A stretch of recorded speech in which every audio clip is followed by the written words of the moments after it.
Hi, I am Niharika Nanda and you are listening to 3 Things, the Indian Express news show.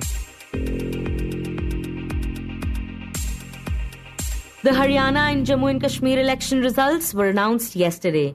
Starting with Haryana, the BJP won 48 assembly seats, making a historic comeback for a third time in the state. हम सबने सुना है जहां दूध दही का खाना वैसा है अपना हरियाणा।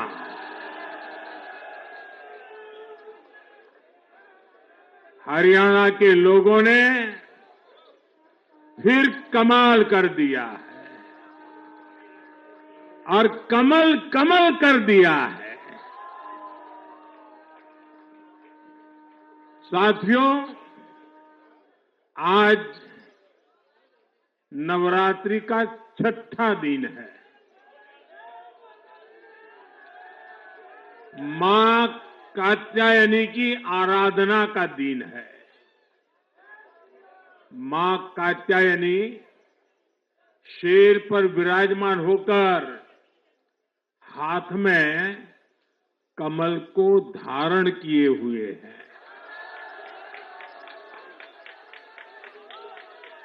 हम सभी को आशीर्वाद दे रही है।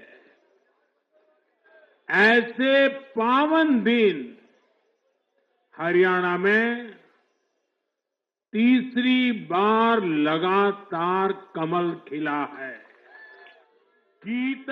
The Congress, on the other hand, won 37 seats, Independents won 3 and the INLD won 2 seats.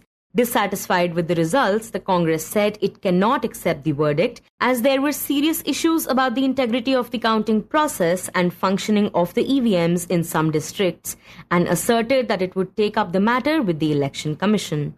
Now coming to Jammu and Kashmir, the National Conference and Congress Alliance is all set to form the government after the results were declared in what was the first assembly elections in a decade for the Union Territory. National Conference Vice President Omar Abdullah won both Budgam and Ganderbal seats by considerable margins. After Omar's victory in Budgam, his father and NC chief Farooq Abdullah said that he will become the chief minister. Meanwhile, the BJP secured its highest ever vote share in the assembly polls in Jammu and Kashmir, with securing 29 seats. The Aam Aadmi Party made a surprise entry and won its very first seat in the Union Territory in the Dogra Assembly constituency. In Haryana, the results defied pollsters' predictions, who projected a win for the Congress. A major reason behind this was a shift in the attitude of the people and a focus on anti-incumbency. There is a major anti-incumbency against the ruling BJP. That's Indian Express's Varinder, Bhatia. The indications were also clear in the Lok Sabha polls, where BJP lost 5 seats to Congress out of 10. In 2019, BJP has won all those 10 Lok Sabha seats with huge winning margins over the Congress candidates. But when we talk of 2024 Lok Sabha poll results, Congress managed to win 5 and BJP also won 5 seats each. But if we talk of the margins, the victory margins, the Congress candidates' margins was quite high as compared to the BJP candidates. So the indications had started coming during the Lok Sabha polls also that anti-incumbency is going to play a major role in the assembly polls as well. A major reason behind this shift were the farmer protests, the wrestler protests and the Agniveer protests that happened over the course of the last 5 years, or as the Congress called it, the Pahalwan, Kisan and the Jawan narrative. The 3 agitations actually, the farmers' protest, the wrestlers' protest and this Agniveer protest. That's Indian Express's deputy editor, Liz Mathew. And even Lok Sabha election, BJP had 10 to 5, it had lost. It was slashed significantly. Yeah. It's almost 50% of the seats they lost. It's mainly because of this agitation. However, the results showed otherwise. I think it is the first time a party is coming for a third time. Of course, the BJP didn't have majority last time on its own. It joined hands with JJP. But this time, again, after 2 terms, after 10 years in power, in a state like Haryana, the BJP is coming back with full majority. So BJP always likes a political situation, electoral situation like that, where the BJP is, pitted against the Congress directly. So it's very good. And, like I said in the morning sessions, it is very good for BJP in the northern politics, because the Hindi belt is, although the Lok Sabha result had shown certain kind of dents in the BJP's fortress in the Hindi heartland and the northern belt, like in UP, where it lost almost half of its seats in the Lok Sabha elections. Now this is proving, despite not just anti-incumbency, the huge and massive protests like farmers' protest, the restless protest, and there was Agnivir, there were unhappiness and protest and agitations against Agnivir. So despite all these things, the BJP has managed to get almost 50 seats. I must say that BJP didn't expect this. Nobody who went to the ground, you didn't see this. The BJP's own people say that it's really unexpected. Nobody expected this kind of a victory for BJP. So the BJP's calculation was between 30 and 40. So even they were off, even if you get 40, it is good, because it would be good. Third term you're getting 40, but they proved everything wrong. The BJP made sure to leave no stone unturned as far as their campaign in Haryana was concerned. BJP has been very, very strategic and tactical, so it did not give up till the very last minute. That's Indian Express's Manraj, Garewal, Sharma. And it started planning way before Congress did. So, while Congress was still squabbling and also in the middle it started celebrating too soon, BJP continued. So what they did was right. I think before the Lok Sabha elections, they sent out these raths to every village documenting their social welfare schemes. So every village would have this LCD screen telling you which are the schemes that you benefit from and who all are eligible for the schemes. And just in case you aren't getting this dole or whatever, or this benefit that you're supposed to get, please register. We are here for you. We are at your doorstep. So I guess a lot of people, especially the underprivileged people, got benefited from it. And we did not really go out. We went to, the media, the exit polls, etc. Went to all these chowpals where you have a lot of people sitting and playing cards, etc. And the information that you got from them was only of a certain segment, and which was mainly the land-owning Jats. So if you see the results, Congress has fared very well in the Jat seats. They have taken the Jat seats, but the GT Road segment, the 25 seats on the GT Road, the Ahirwal belt, those are completely with the BJP. The BJP's success can be attributed to several key strategies like the consolidation of non-Jat votes, particularly through early confirmation of Nayab Singh Saini as the CM, secured crucial OBC support. The party's fresh candidate selection, replacing 60 candidates to combat anti-incumbency, contrasted sharply with Congress's approach. And extensive campaigning highlighted development and direct benefit transfers. And after 52 years, a single government came to power for the third time in Haryana. And Nayab Singh Saini, the CM face from the BJP, said that once again the party was ready to serve the people. हमें पूर्ण विश्वास है हरियाणा प्रदेश की जो हमने सेवा ईमानदारी से पिछले 10 वर्षों के अंदर की है, मैं उस आधार के ऊपर कह सकता हूं कि हम तीसरी बार हरियाणा के अंदर एक तरफा सरकार बना रहे हैं। भारतीय जनता पार्टी तीसरी बार सेवा के लिए तैयार है, क्योंकि केंद्र में आदरणीय नरेंद्र मोदी जी तीसरी बार प्रधानमंत्री बने हैं और हमने पिछले 10 वर्षों के अंदर आदरणीय मोदी जी के नेतृत्व के अंदर हरियाणा की गति से विकास किया है, समस्याओं का समाधान किया है, ईमानदारी से हमारी सरकार ने किया है और आगे भी हम मजबूती से, ईमानदारी से हरियाणा प्रदेश को आगे बढ़ाने का काम हमारी सरकार करेगी। But talking about the Congress, due to the reasons that we discussed earlier, the Congress felt that the ruling party, that is BJP, would not come to power as the public had anger and dissatisfaction towards it. And that the Congress felt might work out in its favor. However, as it turns out, that really didn't happen. Congress के साथ वही हुआ है जो 2024 में BJP के साथ हुआ था. This is Congress's 400 par movement. That's Indian Express's Deeptiman Tiwary. You are so confident of winning this election that you're not even putting the kind of effort that is required on the ground. You have taken it for granted. Okay, this is the only party which is not talking about winning the election. It is talking about who will be the CM. They have gone 2 steps ahead. The debate is Kumari Salja is projecting herself, then Hooda is projecting himself, then there is Uday Bhan who is projecting himself. So everybody is talking about who will be the next CM of Haryana from Congress, rather than whether Congress will win the election or not in the first place. So this is a 400 par moment for the Congress. And that is what has led to their defeat. For the Congress, this setback came as an eye-opener considering that they lost in a state that they were so confident about. A reason behind this could be the prime focus on the Jat community. This is a big setback for the Congress in terms of its narrative of, the revival of the party. Yeah. Because after the Lok Sabha elections, where they did better than the last 2 elections, there was this narrative that the Congress was trying to build, that Rahul Gandhi is leading the party, he's become more powerful, he took over the post of the leader of opposition in the Lok Sabha. Now, with this result, I think it's a reality check for the party also, because I think somewhere during the campaign and during the ticket allocation, the party became too confident. That's Indian Express's Asad Rehman.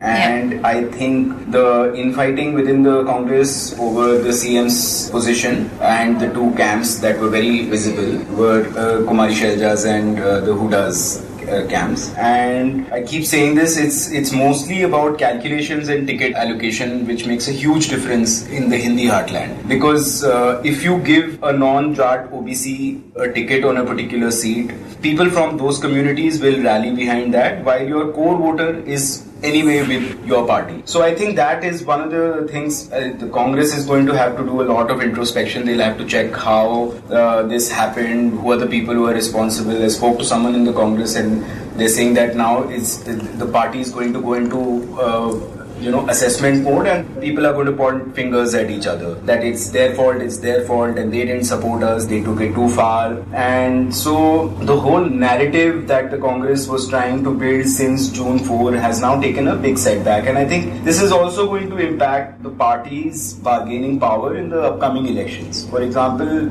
UP has 10 bipole seats which are going to go to elections with Maharashtra and Jharkhand whenever the elections are announced. And even in Maharashtra, their bargaining power in states is going to reduce. So far, the Congress was asking the Samajwadi Party, their ally in UP, for 3 to 4 seats. Now the Samajwadi Party leadership is going to say that you lost a state where you were so hopeful of sweeping. How are you expecting us to give you 3-4 seats and take that risk? So the Congress is going to take a setback here. And if we talk about the Congress candidates, a face that went from sports to politics in these assembly elections was Vinesh Phogat. She won the Jalana seat in her maiden political venture and said that she was just the face, it was the people who had fought. लोगों की लड़ाई थी, लोगों ने जीती है. हमारा तो बस ठीक है, हमारा चेहरा था, लेकिन लोगों ने जो प्यार विश्वास दिलाया है वो 5 साल तक हम कायम रखने की कोशिश करेंगे, उनकी उम्मीदों पे खरा उतरने की कोशिश करेंगे. This is a big win because she came back from Paris empty-handed, and she decided to join Congress. That's Indian Express's Parveen K. Dogra. And now she wants to do something in politics, and the people of Julana, welcomed her warmly and made her contest elections. And in her every election public meetings, rallies, she made that the issue of disqualification, injustice with her by BJP and her Jantar Mantar protest, and she reaffirmed that if she wins election, she will work for the people of Julana, and she will bring changes to the sports infrastructure in the state. And it's the big relief, it's a sigh of relief for not only for Vinesh but her fellow wrestler Bajrang Punia, Sakshi Malik, who have been with her in every thick and thin.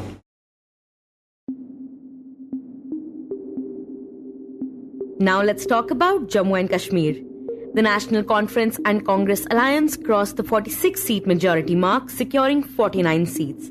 The National Conference won the highest number of seats at 42, the Congress took 6, and the Communist Party of India Marxist, which was also a part of the alliance, secured 1.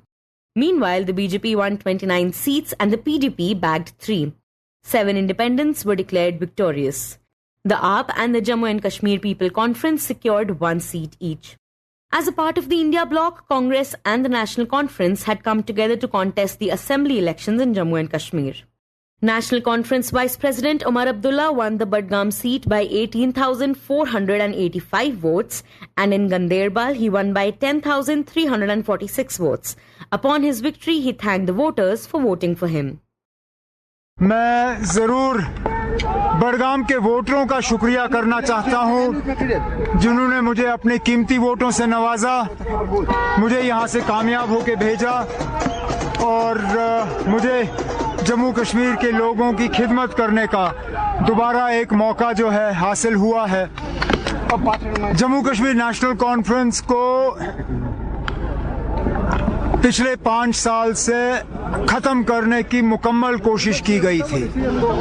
यहाँ बहुत सी ऐसी तंजीमें खड़ी की गई जिनका मकसद था national conference को खत्म करना, लेकिन अल्लाह का फजल है कि जो हमें खत्म करने के लिए आए थे मैदान में, वो खुद ही मतलब उनका कोई नामो निशान नहीं रहा। लेकिन Even though the National Conference and the Congress surpassed the majority mark, there seems to have been a similar pattern as far as Congress's efforts were concerned, both in Jammu and Kashmir and Haryana.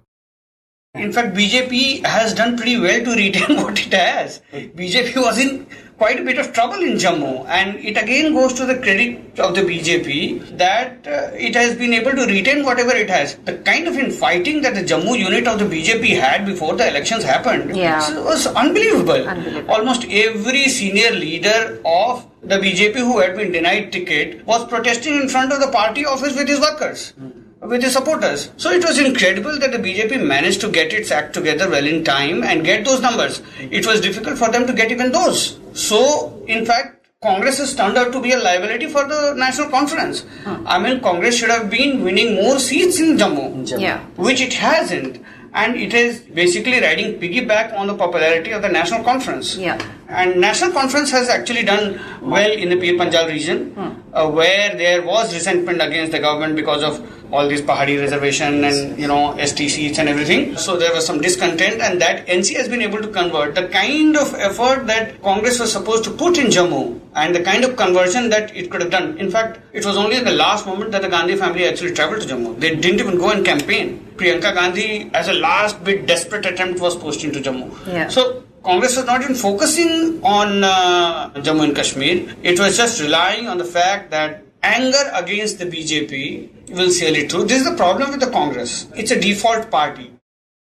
Prime Minister Narendra Modi said that he was proud of the BJP's performance in the Jammu and Kashmir assembly elections. He posted on X, and I quote, "I thank all those who have voted for our party and placed their trust in us. I assure the people that we will keep on working for the welfare of Jammu and Kashmir." He also appreciated the Saffron Party's Karyakartas for their efforts. As the counting of votes concludes, Modi congratulated the National Conference for its commendable performance. This was the first assembly election since the abrogation of Article 370 and Jammu and Kashmir becoming a union territory. Even though the union territory has seen some amount of development, the public has some resentment. Our colleague Manoj CG had gone to Kashmir for reporting, and he posed the same question to a voter, that why you are so angry with the government. There is law and order, the shops are open, the schools are open, the colleges are open, everything is happening, there is development happening. What is your problem? He said, look, let's say I am hungry, okay, and I want to eat in a particular restaurant. I can go and eat and fill my stomach and feel fine and feel nice. But you come and you tell me that I will also feed you, but you will not have in this restaurant. You will have in the restaurant that I will tell you to have it. That is the resentment, that you are not giving us a voice, a choice for self-determination. We are a people, we have a right to govern our own selves. Within the constitution, all right, but Just like every state has a right to govern itself, give us a chance to govern ourselves. You cannot tell us how we should govern ourselves. Or you will not take our consent and then do whatever you like. So that is the resentment against the government in the Kashmir Valley at least. And it is there to see. BJP was scared to even contest in the valley in 2024 polls because it knew what was coming its way. And the way Congress and NC have almost swept the valley. And talking about resentment and the fact that the state had now become a union territory, post the announcement of the results, National Conference Chief Farooq Abdullah announced that Omar Abdullah will be becoming the Chief Minister and said that they will work towards restoring statehood for Jammu and Kashmir. 10 साल के बाद लोगों ने अपना एतमाद हमें दिया है और हम उम्मीद करते हैं, अल्लाह से मांगते हैं कि हम इनकी उम्मीदों पे पूरा कायम हों और इनकी मुश्किलें दूर कर सकें. ये हमारा पहला काम है. सबसे बड़ी चीज ये है कि जो दबाव है उस दबाव को हमने खत्म करना है. ये पुलिस राज नहीं होगा, ये लोगों का राज होगा. यहाँ जो बेगुनाह जेलों में बंद हैं उनके लिए हम कोशिश करें कि उनको निकालें. आपके मीडिया के लोग जो सच बोलने के लिए अंदर हैं उनको बाहर निकालेंगे कि सच कायम रहना चाहिए. सच ही हमें आगे ले जाएगा और मीडिया आजाद होगा इंशाअल्लाह. और मीडिया लिखेगा, मगर सिर्फ एक चीज मैं मीडिया से गुजारिश करूंगा, नफरतों को नहीं दिखाना है. हमने मोहब्बतें बढ़ानी है, हिंदू मुसलमान में एतबार पैदा करना है, वही सबसे बड़ी चीज है. जी हाँ, ये बहुत जरूरी है. इसमें मुझे उम्मीद है कि हमारे जो गठबंधन के लोग हैं, जो इंडियन अलायंस है, वो हमारे साथ इसके लिए बराबर की जंग लड़ेंगे कि स्टेटहुड जल्दी से जल्दी यहाँ पे वापस आया जाए. BJP's performance in the Jammu and Kashmir elections is seen as a victory in itself because the party scored its highest ever vote share in the union territory. Congress seems to have given everything to BJP on a platter. That's Indian Express's Arun Sharma. Initially, in fighting, there was resentment within the BJP over the distribution of seats because it had dropped almost all its senior leaders and former ministers and replaced them by new faces. There was resentment among the people also on account of non-performance by their leaders. There was resentment over rising unemployment, issues like property tax, issues like toll plazas. But BJP managed to set its house in order in later stages, and Congress fumbled. Basically, they did not campaign. Not only the senior leaders from Delhi, while in the case of BJP, Prime Minister Narendra Modi visited a number of times, Home Minister visited, Defence Minister visited, a number of their other ministers and senior ministers, even UP Chief Minister, they visited, they campaigned all over the province in Jammu region. The BJP, as Arun said, did good in Jammu, but their efforts in the valley didn't work. Actually, BJP knows that a BJP candidate wouldn't make much in the valley. So what BJP tried was to support the independents and the smaller parties, apni party type. And, but it didn't make much. So the BJP strategy was, consolidate whatever they have in Jammu and get a few from the valley. Yeah. For the independents and others, and they supported most of them there, and they had two different roles. One, some for winning the seat, some for splitting the votes of Congress and NC. In the valley also, where the BJP failed, in Jammu, Congress failed. Even then, now obviously Congress is this showing because of the NC mainly. The people just after the 370 and all the political developments, people just relied on a party which they knew for ages. As we conclude the assembly elections for Jammu and Kashmir and for Haryana, we can see that in both the cases, the spectrum of the results went from unexpected to as expected, and there were also learnings for both the parties. As for the Congress, I think this is also going to impact the party's bargaining power in the upcoming elections. For example, UP has 10 bypoll seats which are going to go to elections with Maharashtra and Jharkhand whenever the elections are announced. And even in Maharashtra, the bargaining power in states is going to reduce. So far, the Congress was asking the Samajwadi Party, their ally in UP, for 3 to 4 seats. Now the Samajwadi Party leadership is going to say that you lost a state where you were so hopeful of sweeping. how are you expecting us to give you 3-4 seats and take that risk? So the Congress is going to take a setback here, but even in Maharashtra, it will definitely impact their bargaining power in all state elections that are going to come in the next few months. And the Congress, I think, is definitely it's I think time to redraw its strategy in terms of how it's going to approach Maharashtra and Jharkhand elections and how it's going to deal with its allies. Because Haryana was a single party sort of, it was a clear, they didn't have an alliance with anyone, it was not very complicated, they just had to pick their candidates, campaign and fight the elections. But I think that's where the BJP, I think, has defeated them, that their candidate selection was perhaps better and their arithmetic in terms of the caste calculations perhaps better than the Congress. And as for the BJP, this is going to be a big boost for BJP in the coming days, because Maharashtra immediately, I think this week itself, there may be an announcement. Then Jharkhand is there. So Maharashtra and Jharkhand, it is the BJP got such a moral, push so that, they will have a kind of upper hand in the ticket distribution with its allies in Maharashtra. And if there is any alliance in Jharkhand, because India allies were asking for more seats and it was about to be sealed and it was pending. So that will be now that BJP will have its say in this allocation of seats with partners in both Maharashtra and Jharkhand.